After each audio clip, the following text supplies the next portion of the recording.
আজকে আমরা ডিসকাস করছি রিসেন্টলি আলিয়া ইউনিভার্সিটির যে বিএসসি নার্সিং এর এন্ট্রান্স এক্সাম হলো তার বায়োলজি পোর্শন। তো ইতিমধ্যেই তোমরা হয়তো আনসারগুলো জানো কোনটা এ বি সি কোনটা কি হবে, কিন্তু প্রত্যেকটা ভিডিওতে আমি একটাই কথা বলি যে আমাদের আনসার কোনটা এ হবে কোনটা বি হবে সেটা জানা অ্যাকচুয়াল উদ্দেশ্য নয়, আমাদের অ্যান্সারগুলো কেন হচ্ছে সেটা ডিটেইলড ডিসকাশন আমাদের জানা উচিত, যাতে করে ইন ফিউচার আমরা যদি কোনো পরীক্ষা দিতে যাই সেই পরীক্ষাতেও আমাদের কোনো অসুবিধে না হয়। তো আমি সবাইকে বলবো যে ভিডিওটা শেষ অবধি দেখতে, কারণ কোয়েশ্চেন অতটাও ইজি ছিল না, মানে একদম জলের মতো ছিল না যে দেখার সঙ্গে সঙ্গে অ্যান্সার করে দেবো। কিছু কোয়েশ্চেন সোজা ছিল, কিছু কোয়েশ্চেন একটু মাথা খাটাতে হতো। আমরা ফার্স্ট কোয়েশ্চেনে কনসেন্ট্রেট করি। First question, wise man cut off the tails of mice generation after generation, but tails neither disappeared nor shortened, showing that. তো বলছে যে ওয়াইজম্যান নামে একটা বিজ্ঞানী ছিল, সেই ওয়াইজম্যান নামে বিজ্ঞানীটা কি করেছিল, কাট অফ দ্য টেলস, ইঁদুরের লেজ কেটে দিয়েছিল, জেনারেশন আফটার জেনারেশন, মানে অনেকগুলো বংশ ধরে বা অনেকগুলো জনু ধরে ইঁদুরের লেজটা কেটে দিচ্ছিল। বাট টেলস, কিন্তু দেখা যাচ্ছে যে যখন সেই লেজ কাটা ইঁদুরগুলোর আবার পরবর্তীকালে বাচ্চা হচ্ছে, সেই নতুন যে ইঁদুরগুলো জন্মালো তাদের লেজটা নষ্ট হয়ে যাচ্ছে না বা ছোটও হচ্ছে না, মানে মা বাবার বৈশিষ্ট্যগুলো বা তার আগের জেনারেশনের ইঁদুরের বৈশিষ্ট্যগুলো পরের জেনারেশনে যাচ্ছে না। তো এই যে এক্সপেরিমেন্টটা করলো ওয়াইজম্যান, এখান থেকে কি প্রুভ হলো? তো এখানে যে অপশন নাম্বার সি আছে, দ্যাট ইজ রাইট। এবার সি নাম্বার অপশনটা কি বলেছে, বলছে Lamarckism was wrong in inheritance of acquired characters, মানে ওয়াইজম্যানের এই যে এক্সপেরিমেন্টটা, এটা থেকে প্রুফ হলো যে ল্যামার্ক যেটা বলেছিল সেটা ভুল। এবার ল্যামার্ক কি বলেছিল? ল্যামার্ক বলেছিল যে পূর্ববর্তী প্যারেন্টসদের কাছে বা পূর্ববর্তী বংশে যদি কোনো বৈশিষ্ট্য থাকে, সেটা পরবর্তী জেনারেশনেও ডাইরেক্টলি ট্রান্সফার হয়ে যায়। আমরা যদি এর বাংলাটা বলি, বাংলাটা হচ্ছে অর্জিত বৈশিষ্ট্যের বংশানুসরণ। অর্জিত বৈশিষ্ট্যের বংশানুসরণ।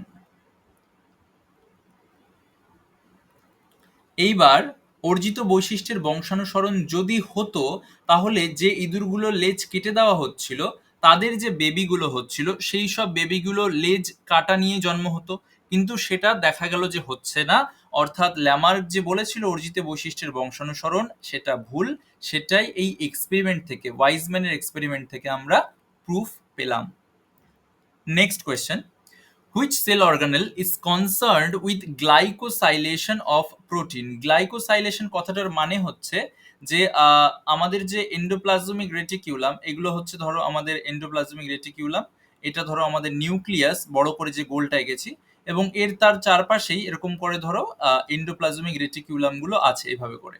এবার এন্ডোপ্লাজমিক রেটিকিউলামের গায়ে এরকম রাইবোজোম থাকতে পারে, আর রাইবোজোম যদি এটা হয়, তাহলে রাইবোজোমের গায়ের মধ্যে প্রোটিন তৈরি হতে পারে। এবার প্রবলেম হচ্ছে যে এই প্রোটিনটাকে, যেটা রাইবোজোমের মধ্যে তৈরি হলো, এটাকে তুমি যদি ডাইরেক্টলি বাইরে পাঠিয়ে দাও, রাইবোজোম থেকে ডাইরেক্ট বাইরে চলে আসে, তাহলে এই প্রোটিনটাকে নষ্ট করার জন্য আমাদের সেলের মধ্যে প্রোটিয়েজ এনজাইম ঘুরে বেড়াচ্ছে। তো এই প্রোটিয়েজ এনজাইমটা প্রোটিনটাকে নষ্ট করে দিতে পারে। তাই জন্য আমাদের দরকার এই প্রোটিনটার একটুখানি মডিফিকেশন বা চেঞ্জ, যাতে করে প্রোটিনটাকে কেউ চিনতে না পারে, যাতে করে প্রোটিনটাকে কেউ নষ্ট করতে না পারে। এই যে প্রোটিনের মডিফিকেশন বা প্রোটিনের চেঞ্জ, মানে ধরে নিলাম এইটা একটা প্রোটিন, এই প্রোটিনটার মডিফিকেশন আমরা কিভাবে করব, দেখা গেল যে এই প্রোটিনের পেছনে আমরা কিছু সুগার গ্রুপ লাগিয়ে দিলাম, তাহলে আর প্রোটিনটাকে চেনা যাচ্ছে না, সুগার যুক্ত প্রোটিন। এই সুগার যোগ করা প্রোটিনের মধ্যে এটাকেই বলে গ্লাইকোসাইলেশন। তো আমরা খুব সহজ অ্যান্সারটা করা, যে রাইবোজোমের মধ্যে প্রোটিন তৈরি হচ্ছে, এবং রাইবোজোমের মধ্যে প্রোটিন তৈরি হওয়ার পর প্রোটিনটাকে কোথায় যেতে হবে, যদি ওকে কেউ চিনতে না পারে, যদি ওর মডিফিকেশনের দরকার হয়, তাহলে ওকে ভেতর দিয়ে আসতে হবে, মানে ওকে এন্ডোপ্লাজমিক রেটিকিউলামের মধ্যে দিয়ে আসতে হবে। সেই এন্ডোপ্লাজমিক রেটিকিউলামের মধ্যেই যে প্রোটিনটা তৈরি হলো তার গায়ে আমরা সুগার লাগিয়ে দিই, অর্থাৎ গ্লাইকোসাইলেশন করে দিই। তাহলে এখানে আনসার হচ্ছে এন্ডোপ্লাজমিক রেটিকিউলাম, মানে গ্লাইকোসাইলেশন অফ প্রোটিনের সাথে যুক্ত সেল অর্গানেল। আশা করি তোমরা বুঝতে পেরেছো। Third question, which one of the following represents a palindromic sequence in DNA? এটা আগের বারেও পরীক্ষা এসেছিল, আবার এসছে। আমরা রিসেন্টলি এটা ডিসকাস করেছি যে লেফট সাইড থেকে রাইট সাইডে যেরকম দেখতে হবে, রাইট সাইড থেকে লেফট সাইডেও সেম দেখতে হবে। তো এখানে আমরা দেখি কোনটা আছে এরকম। Option number B, B number option যদি আমরা লেফট থেকে রাইটে পড়ি, দেখো GAATTC, এটাই যদি আমরা আবার ডান দিক থেকে বাঁ দিকে পড়ি, সেটাকে লিখবো GAATTC, মানে একদম সেম। আমরা যদি লেফট থেকে রাইটে পড়ি এটা, আর এটা যদি রাইট থেকে লেফটে পড়ি, দুটো একই রকমের, এটাকেই বলে প্যালিয়েন্ড্রোমিক সিকোয়েন্স। তাহলে এটার অপশন হবে answer B. Next, which of the following enzyme is used to join bits of DNA? খুবই সোজা, এটার আনসার হচ্ছে লাইগেস, যাকে আমরা কি বলি, মলিকিউলার গ্লু বলা হয়। তো এটাও পরীক্ষায় আসতে পারে যে মলিকিউলার গ্লু বা আণবিক আঠা কাকে বলা হয়। ডিএনএ পলিমারেজ কি কাজ করে? ইলংগেশনে সাহায্য করে। ডিএনএ রেপ্লিকেশনের সময় ডিএনএ রেপ্লিকেশনটাকে সম্প্রসারিত হতে সাহায্য করে। এটা হচ্ছে এন্ডোনিউক্লিয়াস। রেস্ট্রিকশন এন্ডোনিউক্লিয়াস কথাটা আমরা সাধারণত ইউজ করে থাকি। এটা কি হয়, এটা যদি একটা ডিএনএ হয় এরকম, এই ডিএনএটাকে নির্দিষ্ট জায়গায় কেটে দিতে সাহায্য করে হচ্ছে রেস্ট্রিকশন এন্ডোনিউক্লিয়াস। তাই জন্য এটাকে আমরা আণবিক কাঁচি বলে থাকি, বা মলিকিউলার সিজারও বলে থাকি এন্ডোনিউক্লিয়াসকে। আর প্রাইমেজ, প্রাইমেজ কি করে? প্রাইমেজ হচ্ছে প্রাইমার আনতে সাহায্য করে। আর এই প্রাইমারটা কি? প্রাইমার হচ্ছে ডিএনএ রেপ্লিকেশন স্টার্ট করতে হেল্প করে। ডিএনএ রেপ্লিকেশন স্টার্ট করতে হেল্প করে। তাহলে প্রাইমার দিয়ে আমরা ডিএনএ রেপ্লিকেশন স্টার্ট করি, পলিমারেজ দিয়ে আমরা ডিএনএ রেপ্লিকেশনটাকে ইলংগেট করি বা সম্প্রসারিত করি। লাইগেজের সাহায্যে যখন ল্যাগিং স্ট্র্যান্ড তৈরি হয়, ল্যাগিং স্ট্র্যান্ড মানে কি? এটা যদি আমাদের প্যারেন্টাল স্ট্র্যান্ড হয়, একে দেখে দেখে যদি এরকম ভেঙে ভেঙে একটা জেরক্স তৈরি হয় ডিএনএর, সেটাকে আমরা কি বলবো? Lagging strand. তো এই ল্যাগিং স্ট্র্যান্ডের মাঝখানে যে ফাঁকা জায়গাগুলো আছে, এই ফাঁকা জায়গাগুলো জোড়ার জন্যে যে জিনিসটা দরকার সেটা হচ্ছে লাইগেজ। আর এন্ডোনিউক্লিয়াস আমরা বায়োটেকনোলজিতে পড়ি, ডিএনএ কে কাট করার ক্ষেত্রে ইউজ হয়। তো answer D. Next question, phosphoenol pyruvate বা PEP is primary carbon dioxide acceptor in? তো বলছে যে গাছ সালোক সংশ্লেষ করে, এবং সেই সালোক সংশ্লেষের আমরা বিভিন্ন পাথওয়ে পড়ি, C2 pathway, C3 pathway, C3 কে আমরা কেলভিন সাইকেলও বলে থাকি, C4 পাথওয়ে, ঠিক আছে, অনেকগুলো পাথওয়ে আছে। তো বলছে যে এই বিভিন্ন পাথওয়ের ক্ষেত্রে ফসফোএনল পাইরুভেট কখন বা কোন পথের ক্ষেত্রে কার্বন ডাই অক্সাইডকে গ্রহণ করতে পারে? তো তোমরা যদি C2 প্লান্টসটা দেখো, C2 প্লান্টস যে পথটা শো করে বা যে পাথওয়েটার সাহায্যে ওরা খাবার তৈরি করতে যায়, সেটাকে আমরা বলি C2 পাথওয়ে। এটাকে আমরা ফটো রেসপিরেশন নামেও জানি বা আলোক শোষণ নামেও জানি। তো C2 প্লান্টস বা ফটো রেসপিরেশনের ক্ষেত্রে আমরা কি দেখি, যে বাতাস থেকে অক্সিজেন বেশি যদি চলে আসে, সেই অক্সিজেনের সঙ্গে RUBP যুক্ত হয়, এবং এইখানে যে এনজাইমটা কাজ করে তার নাম হচ্ছে রুবিস্কো। এই রুবিস্কো এনজাইমের সাহায্যে অক্সিজেন RUBPর সঙ্গে যুক্ত হয়ে একটা প্রোডাক্ট তৈরি করে, গ্লাইকোলেট তৈরি হয় এক্ষেত্রে PGA এর সঙ্গে, ফসফোগ্লিসারিক অ্যাসিডের সঙ্গে। তো এটা হচ্ছে আমাদের C2 প্লান্টসের পাথওয়ে। C4 প্লান্টসের ক্ষেত্রে আমরা দেখতে পাই যে বাতাস থেকে কার্বন ডাই অক্সাইড আসে, এবং কার্বন ডাই অক্সাইডের সঙ্গে পেপ বা ফসফোএনল পাইরুভেট এটা যুক্ত হয়, এবং তৈরি হয় হচ্ছে অক্সালো অ্যাসিটিক অ্যাসিড। C3 প্লান্টসের ক্ষেত্রে কার্বন ডাই অক্সাইড অ্যাকসেপ্টরের নাম RUBP, রাইবিউলোজ বিসফসফেট, এবং এক্ষেত্রে যে প্রোডাক্টটা তৈরি হয় সেটা হচ্ছে PGA বা ফসফোগ্লিসারিক অ্যাসিড। তো আমরা দেখতে পাচ্ছি যে এই তিনটের মধ্যে শুধুমাত্র পেপ কোথায় আছে? C4 প্লান্টসের ক্ষেত্রে আছে। C4 প্লান্টসের ক্ষেত্রেই একমাত্র বাতাস থেকে কার্বন ডাই অক্সাইডকে গ্রহণ করছে পেপ বা ফসফোএনল পাইরুভেট। আর এক্ষেত্রে যে এনজাইমটা দায়ী থাকে তার নাম হচ্ছে পেপ কার্বক্সিলেজ। ঠিক আছে, এনজাইমটাও জিজ্ঞাসা করতে পারে, which is the first enzyme in carbon dioxide fixation in C4 plant. তো সেক্ষেত্রে আমরা পেপ কার্বক্সিলেজ বলবো। তো তাই জন্য আমাদের অ্যান্সার হচ্ছে C4 প্লান্ট, কারণ বাকি জায়গাগুলোর ক্ষেত্রে আমরা পেপ দেখতে পাচ্ছি না। নেক্সট কোয়েশ্চেন নাম্বার 6 বলেছে the hormone responsible for the development of female secondary sexual characteristics, মহিলাদের ক্ষেত্রে গৌণ যৌন লক্ষণের বিকাশে কে সাহায্য করে? তো টেস্টোস্টেরন আর প্রোল্যাকটিন আগেই বাদ, কারণ টেস্টোস্টেরন হচ্ছে মেলের ক্ষেত্রে থাকে আর প্রোল্যাকটিন দুগ্ধকরণে সাহায্য করে। ইস্ট্রোজেন আর প্রোজেস্টেরনের মধ্যে কনফিউশন হতে পারে, আমাদের আনসার ইস্ট্রোজেন। সাধারণত ইস্ট্রোজেন আমাদের সেকেন্ডারি সেক্সুয়াল ক্যারেক্টারিস্টিক্স ফিমেলদের ক্ষেত্রে তৈরি করে, আর প্রোজেস্টেরনের যে প্রাইমারি কাজটা সেটা তৈরি হয় যখন কর্পাস লিউটিয়াম তৈরি হয়ে যায়, তারপর কর্পাস লিউটিয়াম থেকে প্রোজেস্টেরন রিলিজ হয়, এবং প্রোজেস্টেরন মেইনলি যে ইউটেরাস লেয়ার আছে বা জরায়ু গাত্র আছে সেইখানে গিয়ে ইউটেরাস লেয়ারটাকে ঠিক করতে সাহায্য করে মেনস্ট্রুয়াল সাইকেলের সময়। ঠিক আছে, তো আমাদের আনসার হচ্ছে oestrogen. Next question number 7 which of the following structures is an organelle within organelle. একটু ট্রিকি কোয়েশ্চেন, এর আগে পরীক্ষায় এন্ডোসিম্বায়োটিক থিওরি বলে একটা কোয়েশ্চেন এসেছিল, যেখানে এন্ডোসিম্বায়োটিক থিওরির ক্ষেত্রে আমরা দেখছিলাম যে প্লাস্টিড, বেসিক্যালি ক্লোরোপ্লাস্ট এবং মাইটোকন্ড্রিয়া, এই দুটো সেল অর্গানেল একটা সেলের ভিতরে ঢুকে গেছিল। সেল অর্গানেল সেলের ভেতরে ঢুকে গেছিল এন্ডোসিম্বায়োটিক থিওরির ক্ষেত্রে, কোষ অঙ্গাণু কোষের ভেতরে ঢুকে গেছিল, কিন্তু এখানে কিন্তু সেই কোয়েশ্চেনটা বলেনি। এখানে বলেছে যে অলরেডি একটা সেল অর্গানেল আছে, মানে কোষ অঙ্গাণু আছে, সেই কোষ অঙ্গাণুটা আবার অন্য একটা কোষ অঙ্গাণুর ভেতরে ঢুকে গেছে। তো আমাদের একটা ইউক্যারিওটিক সেলে যে কোষ অঙ্গাণুগুলো থাকে সেগুলোর নাম যদি আমরা লিখি, তাহলে ধরো নিউক্লিয়াস, রাইবোজোম, তারপরে ধরো মাইটোকন্ড্রিয়া, এন্ডোপ্লাজমিক রেটিকিউলাম, হ্যাঁ অপশনে দেওয়াও আছে সেটা, গলজি বডি, এই জিনিসগুলো আমরা দেখতে পাই। ক্লোরোপ্লাস্ট, ঠিক আছে, ক্লোরোপ্লাস্ট। তো আমাকে বলো তো এদের মধ্যে এই যে এতগুলো নাম লিখেছি, এখানে আরেকটা এক্সট্রা দেওয়া আছে মেসোজোম, এটা হচ্ছে ব্যাকটেরিয়ার মধ্যে থাকে,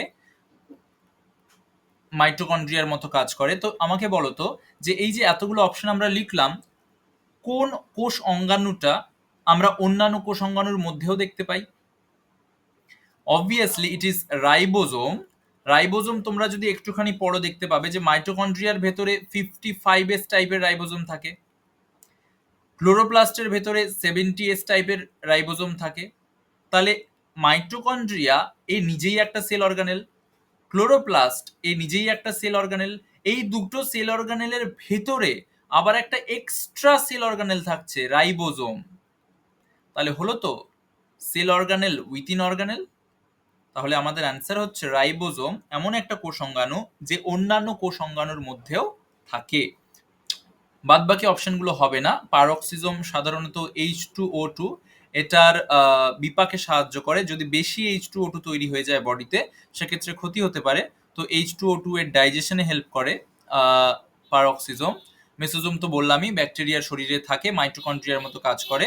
আর এন্ডোপ্লাজমিক রেটিকুলাম সবাই জানো তোমরা, এক্ষুনি আমরা পড়লাম গ্লাইকোসাইলেশনে হেল্প করে, রাইবোজোমকে অ্যাটাচ করতে হেল্প করে।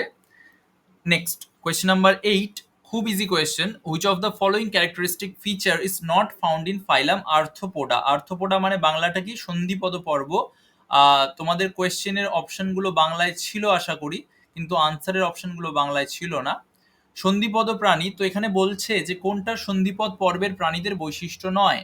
তো প্রথম যে অপশনটা জয়েন্টেড অ্যাপেন্ডেজেস, এটা অবশ্যই সন্ধিপদ পর্বের প্রাণীদের বৈশিষ্ট্য, কারণ আমরা দেখেছি সন্ধিপদ প্রাণীগুলো এরকম অনেকগুলো জয়েন্টেড অ্যাপেন্ডেজেস নিয়ে তৈরি হয়, আর সেই প্রত্যেকটা অ্যাপেন্ডেজে এরকম করে পা থাকে, তাই জন্য এদের নাম সন্ধিপদ পর্বভুক্ত প্রাণী।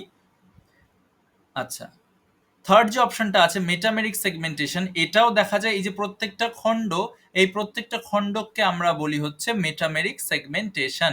এই মেটামেরিক সেগমেন্টেশন শুধু আর্থ্রোপোডা নয়, এর সঙ্গে আমরা কেঁচো জাতীয় প্রাণী মানে অ্যানেলিডা যারা, তাদেরও দেখতে পাই। তাহলে জয়েন্টেড অ্যাপেন্ডেজেস এটাও হবে না, মেটামেরিক সেগমেন্টেশন এটাও হবে না, কারণ এগুলো আর্থ্রোপোডাতে দেখা যায়। কাইটিনাস এক্সোস্কেলিটন, যেটা আমরা আগের দিন এরকম একটা কোয়েশ্চেন ছিল আগের ভিডিওতে, যে ঘাস ফড়িং বা চিংড়ি, এদের বডির যে আবরণটা সেটা কি দিয়ে তৈরি, সেটা হচ্ছে কাইটিন দিয়ে তৈরি। আর তোমাদের এটাও বলেছিলাম যে কাইটিন দিয়ে আবার ছত্রাক বা ফাঙ্গাসের সেল ওয়ালটাও তৈরি। তো যেহেতু এটাও আর্থ্রোপোডাতে পাওয়া যায় তাই এটাও হবে না। এই যে প্যারাপোডিয়া, এটা হচ্ছে একটা গমন অঙ্গ, ঠিক আছে, বা লোকোমোটরি অর্গান। এটা সাধারণত নেরিসের দেহে দেখতে পাওয়া যায়। আর নেরিস হচ্ছে এক ধরনের কি, অ্যানেলিডা। তো প্যারাপোডিয়া কিন্তু আর্থ্রোপোডার বৈশিষ্ট্য নয়, প্যারাপোডিয়া হচ্ছে অ্যানিলিডার বৈশিষ্ট্য, তাই এটা হচ্ছে আমাদের অ্যান্সার।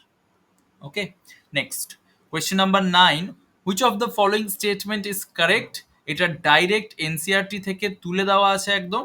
তো প্রথম যে অপশনটা বলছে যে হর্স টেলস আর জিমনোস্পার্মস, একদমই নয়। হর্স টেলস হচ্ছে এক ধরনের টেরিডোফাইটা, ঠিক আছে। বাংলায় যদি আমরা বলি, টেরিডোফাইটা মানে হচ্ছে ফার্ন, হর্সটেল হচ্ছে এক ধরনের ফার্ন, জিমনোস্পার্ম বা ব্যাক্তবীজী নয়। সেকেন্ড যে অপশনটা বলছে যে stems are usually unbranched in both Cycas and Cedrus. তো সাইকাস অ্যান্ড সিড্রাস এই দুটো হচ্ছে এক ধরনের জিমনোস্পার্ম, বা এরা হচ্ছে এক ধরনের ব্যাক্তবীজী উদ্ভিদ।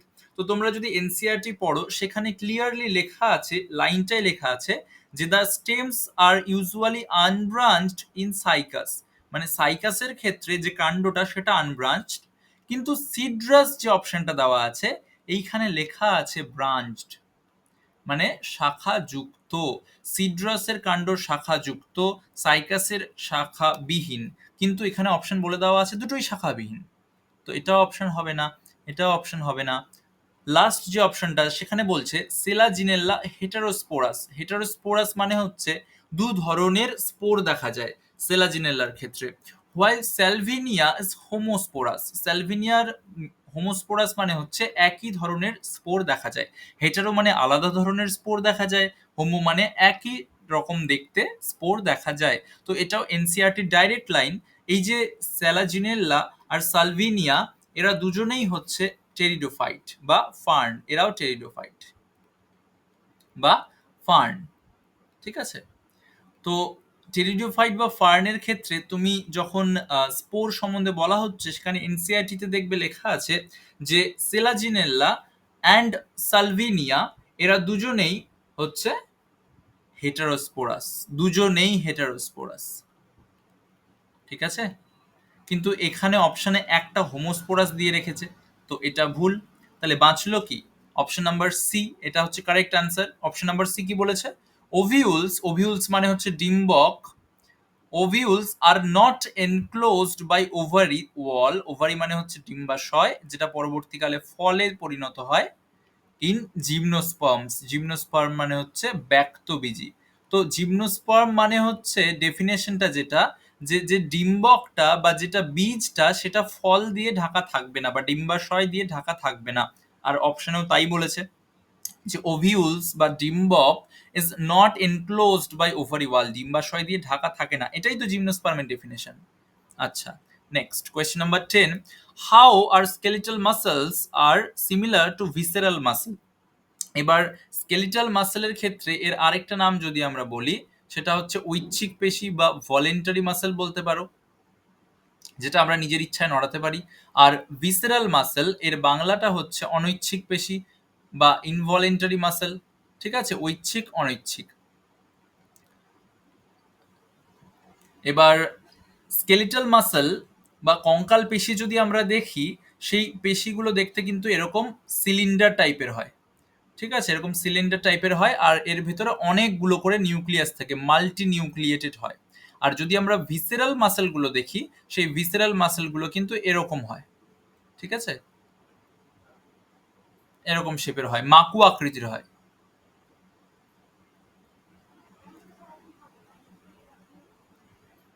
তাহলে এগুলো হচ্ছে সিলিন্ডার টাইপের, এগুলো হচ্ছে মাকু আকৃতির বলতে স্পিন্ডল শেপড হয়, ঠিক আছে।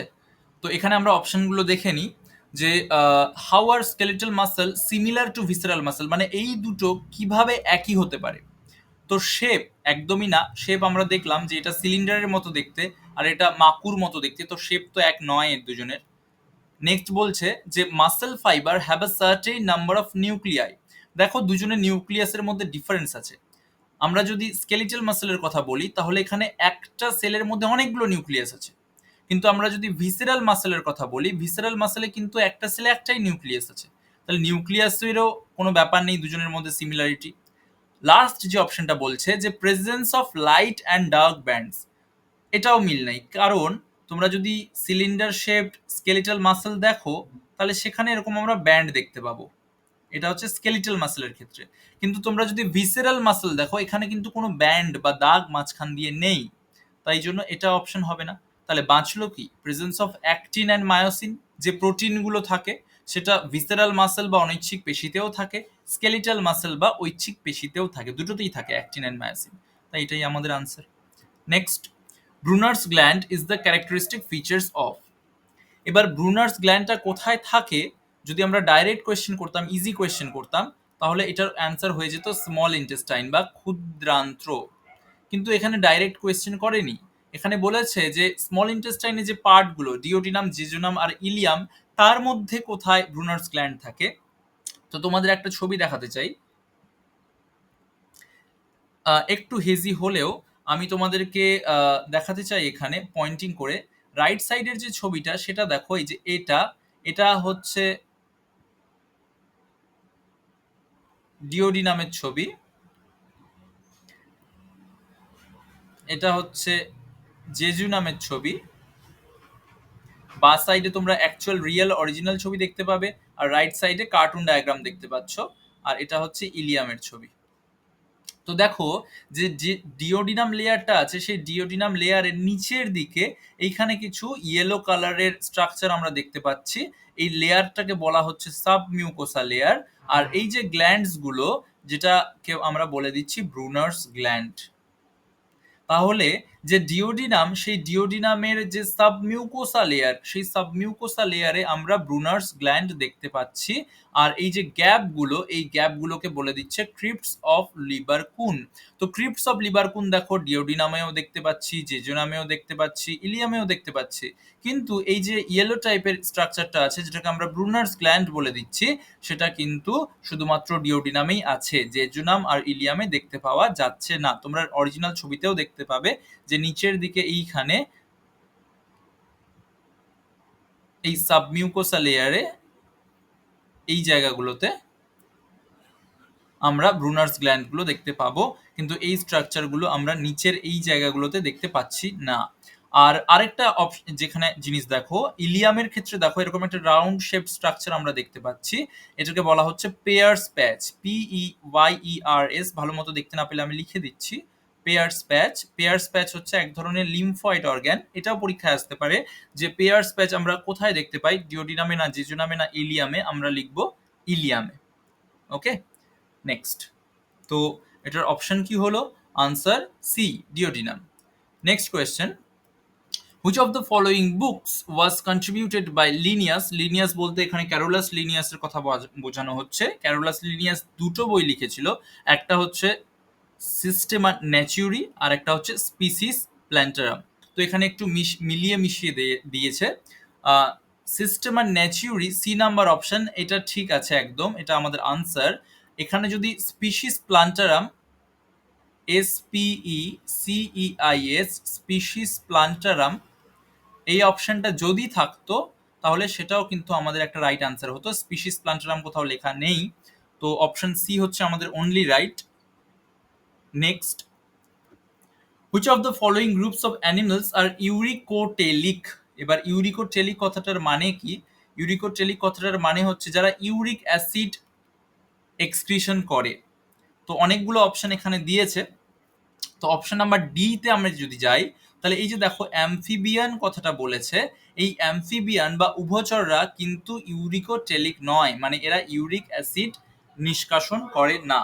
যে অ্যামফিবিয়ানসরা আছে এরা সাধারণত অ্যামিনোটেলিক বা এরা হচ্ছে অ্যামিনো অ্যাসিড এক্সক্রিশন করে, তো এটা আমাদের বাদ।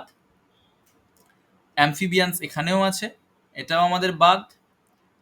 তাহলে এ আর বি এর মধ্যে কিছু একটা অপশন হবে। এবার এ আর বি তে দেখো দুটোতেই রেপটাইলস আছে, বার্ডস আছে, ল্যান্ড স্নেইলস আছে, মানে তিনটে অপশন সেম। তো আমার মতে এখানে যে কোয়েশ্চেনটা ছিল সেটা একটু ডিফারেন্ট করতে পারতো, কারণ অপশন বি তে যদি আমি দেখি রেপটাইলস, বার্ডস, ল্যান্ড স্নেলস, এরা প্রত্যেকে ইউরিকোটেলিক, প্রত্যেকে এরা ইউরিকোটেলিক।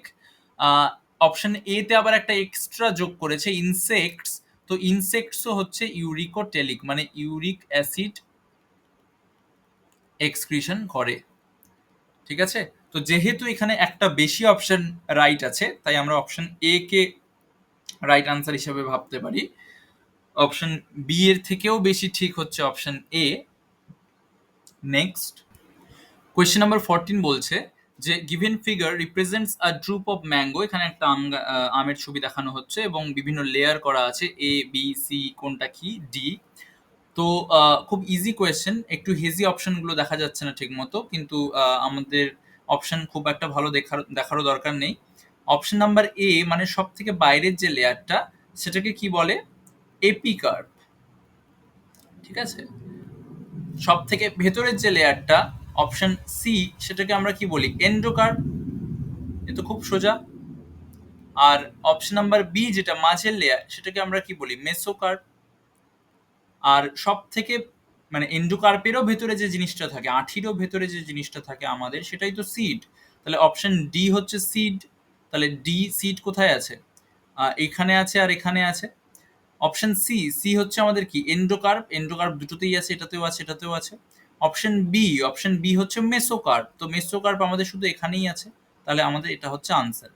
এখানে একটা জিনিস ইন্টারেস্টিং, যে পেরিকার্প বলে একটা অপশন দেওয়া আছে, অপশন এ তে পেরিকার্প বলে একটা জিনিস আছে। তো পেরিকার্পটা কি দেখো, যে এই যে এপিকার্প, মেসোকার্প আর এন্ডোকার্প, এই তিনটে লেয়ারকে আমরা একসাথে কি বলি, পেরিকার্প।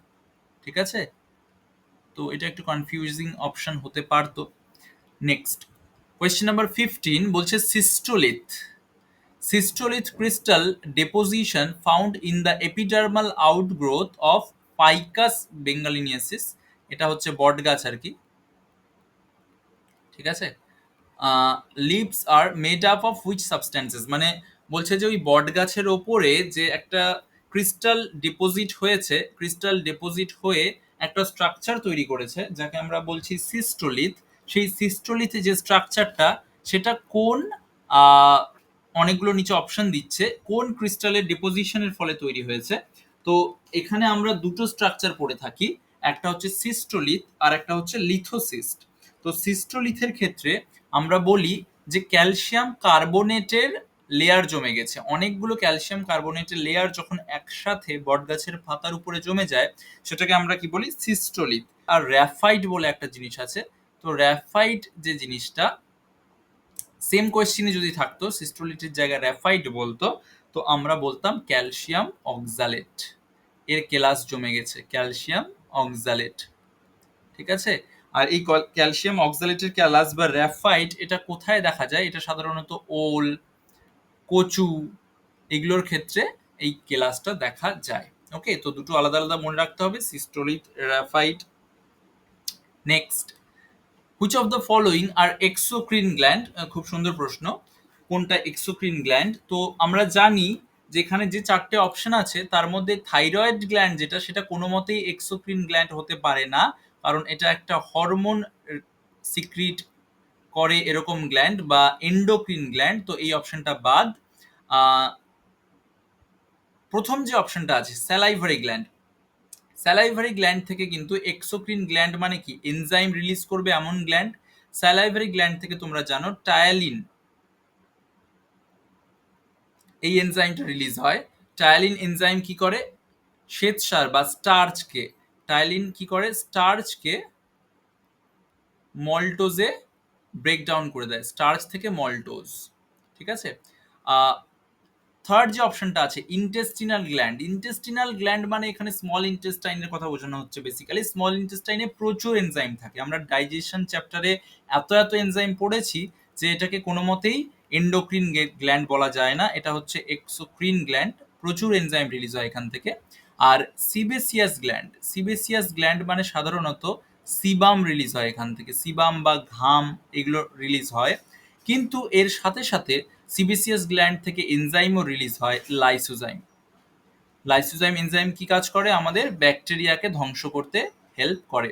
তাহলে সিবিসিয়াস গ্ল্যান্ডও আনসার, স্যালাইভারি গ্ল্যান্ডও আনসার, ইন্টেস্টিনাল গ্ল্যান্ডও আনসার। তাহলে 1, 3, 4 তিনটেই আনসার হবে। এবার অপশনগুলো দেখে নিই।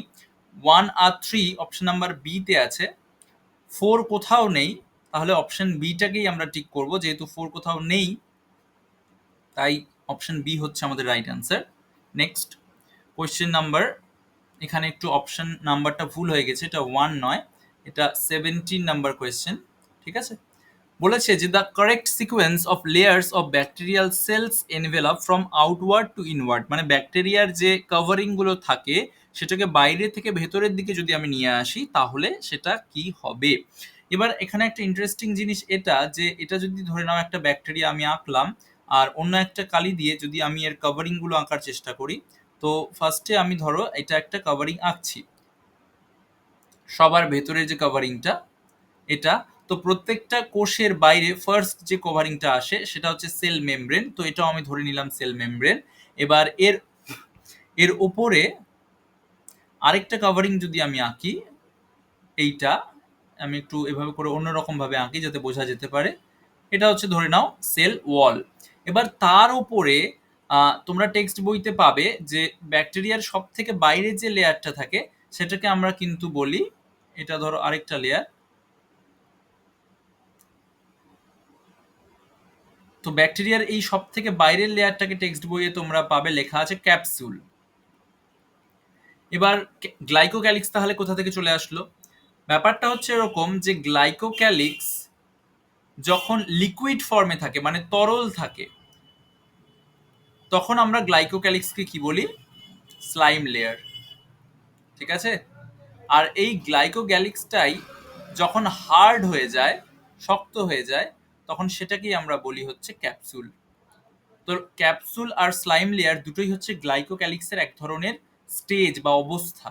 তাই জন্য সবার বাইরে ক্যাপসুল লিখছি মানে সবার বাইরে আমি গ্লাইকোক্যালিক্স লিখছি। আর গ্লাইকোক্যালিক্সের ভেতরের লেয়ারটা হচ্ছে সেল ওয়াল বা কোষ প্রাচীর, আর তার ভেতরে থাকে হচ্ছে সেল মেমব্রেন বা কোষ পর্দা। তাহলে এখানে কোয়েশ্চেনটা কি বলেছে যে আউটওয়ার্ড টু ইনওয়ার্ড, মানে বাইরে থেকে ভেতরের দিকে আসবো, তাহলে সবার বাইরে কে আসবে? গ্লাইকোক্যালিক্স আসবে, তারপরে কি আসবে? সেল ওয়াল আসবে, তারপরে কি আসবে? সেল মেমব্রেন আসবে। তার মানে এটা হচ্ছে আমাদের রাইট অ্যান্সার। ঠিক আছে, এখানে আরেকটা অপশন ছিল সেল ওয়াল, লিখিনি আমি, বাদ পড়ে গেছে সেল ওয়াল। তো অপশন সি হচ্ছে আমাদের right answer. Next question number 18 বলছে if you remove the fimbriae, if you remove the fimbri from the bacterial cell then which of the following would you expect to happen? তো এবার আমরা যদি ফিমব্রি লোকেশনটা দেখি, এটা যদি একটা ব্যাকটেরিয়া হয় তাহলে এই ব্যাকটেরিয়ার মধ্যে এরকম বড় বড় কিছু ফ্ল্যাজেলা থাকে, এগুলো হচ্ছে ফ্ল্যাজেলা। আর এরকম ছোট ছোট কিছু স্ট্রাকচার থাকে, এরকম ছোট ছোট ছোট ছোট, এগুলো হচ্ছে কি? ফিমব্রি। আর ব্যাকটেরিয়ার কিন্তু কোনো ধরনের সিলিয়া থাকে না, এটা একটু খেয়াল রাখতে হবে। সিলিয়া থাকে না, পরীক্ষায় এটাও কোয়েশ্চেন আসতে পারে যে কোন অপশনগুলো ব্যাকটেরিয়াতে থাকে না ফ্ল্যাজেলা, ফিমব্রি আর সিলিয়ার মধ্যে। তো আমরা বলবো সিলিয়া থাকে না। তো যাই হোক, এই ফ্ল্যাজেলার সাহায্যে ব্যাকটেরিয়া কি করে? মুভমেন্ট করে। আর ফিমব্রির সাহায্যে কি করে? ব্যাকটেরিয়া কোনো জায়গাতে ধরে থাকে বা অ্যাটাচমেন্ট এ সাহায্য করে। তাহলে দেখো, যদি ফিমব্রিটা আমরা কেটে দিই তাহলে অ্যাডহেয়ার, অ্যাডহেয়ার কথাটার একটা সিম্পল ওয়ার্ড হচ্ছে অ্যাটাচমেন্ট বা আটকে থাকা।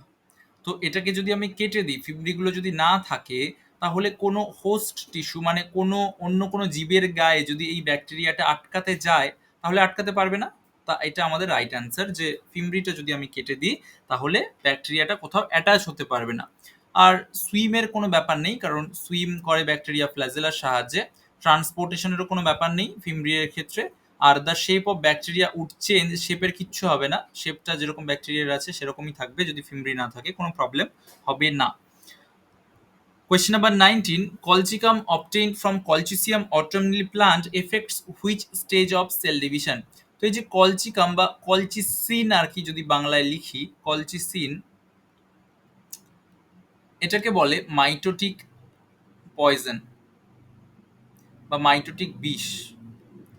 এই মাইটোটিক পয়জন বা মাইটোটিক বিষ কি করে, মেটাফেজ ক্রোমোজোম যখন হয়, ধরে নাও যে আমি এটা একটা সেন্ট্রিওল আঁকছি আর এটা আরেকটা সেন্ট্রিওল আঁকলাম, আর মেটাফেজ ক্রোমোজোমের ক্ষেত্রে আমরা জানি যে ক্রোমোজোমগুলো এরকম মাঝখানে চলে আসে, সেলের মাঝখানে চলে আসে, আর এরকম স্পিন্ডল ফাইবার তৈরি হয়।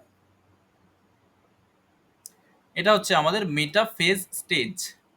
এবার মেটাফেজ স্টেজে এই যে ক্রোমোজোমগুলো, এই ক্রোমোজোমগুলো যে মাঝখানে এসছে, মাঝখানে কার সাহায্যে চলে এসছে, এইটার সাহায্যে এটাকে আমরা কি বলি, স্পিন্ডল ফাইবার বা বেমতন্তু। এবার কলচিসিন হচ্ছে মাইটোটিক পয়জন। তো কলচিসিন কি করে, এই যে স্পিন্ডল ফাইবারগুলো তৈরি হলো, এগুলোকে তৈরি হতে দেয় না, এগুলোকে কেটে দেয়, তৈরি হতে দেয় না। ঠিক আছে, তাহলে যদি স্পিন্ডল ফাইবার তৈরি না হয়, তাহলে মেটাফেজ ক্রোমোজোমগুলো মাঝখানে আসবে কি করে, তাই না? তাহলে colchicine obtained from Colchicum at autumnale plant affects which stage, metaphase stage.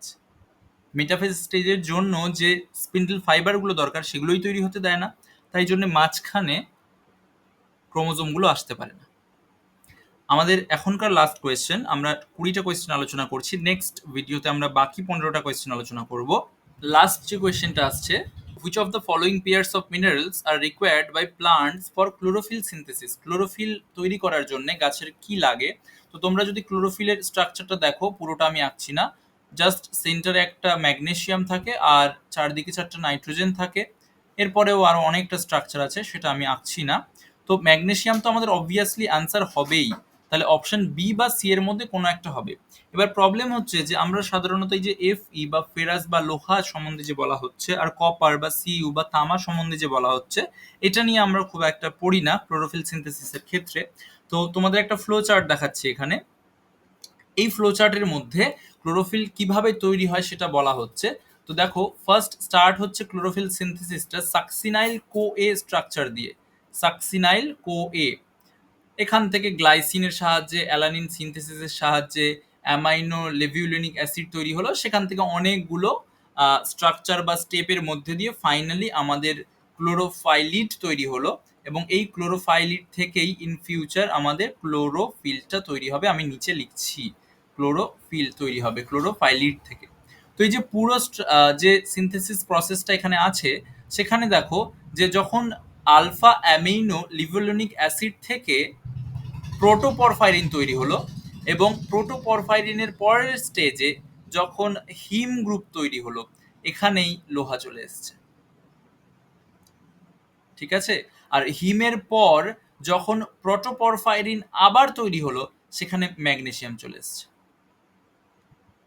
তো এই যে ফেরাস আর এই যে ম্যাগনেসিয়াম দুটোই লাগছে আমাদের ক্লোরোফিল সিনথেসিসের ক্ষেত্রে, তাই আমাদের আনসার কি হবে, এফ ই মানে লোহা অ্যান্ড এম জি। এটা একটু কঠিন কোয়েশ্চেন ছিল। তো এই অবধি আমাদের 20টা কোয়েশ্চেন ডিসকাস হলো। তো আমি আগেও বলেছি যে তোমরা পুরো ভিডিও দেখবে, আমরা আনসার শুধুমাত্র কোনটা হবে সেটা বলি না, তার সঙ্গে সেটা কেন হবে সেটাও ডিসকাস করার চেষ্টা করি। নেক্সট 15টা কোয়েশ্চেনও আমরা তাই করব। সামনেই তোমাদের জেনপাস এক্সাম আসছে, তার সঙ্গে রিসেন্টলি ওয়েস্ট বেঙ্গল প্যারামেডিক্যালেরও ফর্ম রিলিজ করেছে, ফর্ম ফিল আপ হচ্ছে, তো তোমরা সেটা অবশ্যই দেবে। নেক্সট ডে তোমাদের বাকি 15টা কোয়েশ্চেনের ভিডিও, এবং এর সঙ্গে সঙ্গে জেনপাস এক্সামের ক্ষেত্রে প্রত্যেকটা চ্যাপ্টার ওয়াইজ এমসিকিউ আমরা আনার চেষ্টা করব। Thank you. তোমাদের কোনো কোয়েশ্চেন জানতে হলে বা কোনো কোয়ারি থাকলে তোমরা কমেন্ট সেকশনে জানতে পারো। দেখা হচ্ছে নেক্সট ভিডিওতে।